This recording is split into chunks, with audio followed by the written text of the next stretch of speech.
Hey guys, in this video, I'll show you how you can set up Google Analytics 4. So make sure to watch this video till the end and let's get started. First of all, open any type of browser on your PC and search for Google Ads Manager. Make sure that your account is logged in. After logging in, you will be redirected to the home page. Now click on the Start Measuring button. After that, set its name to anything you want. Click on Next button to proceed towards the next step. Now set the names and region based on your location and interest. Then complete all of the steps by following the on-screen instructions.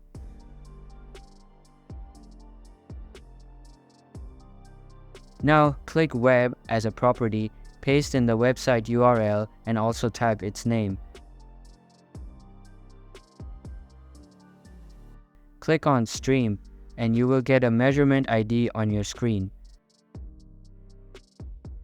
Open the Google Tags Manager in a new tab and log in using your account.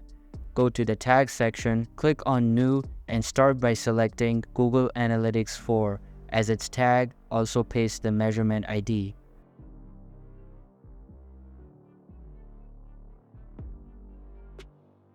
In the Trigger section, select All Pages and save it. Then click on Preview button to check if the trigger is firing correctly. So that's how you can set up Google Analytics 4. Hope you liked the video. Thanks.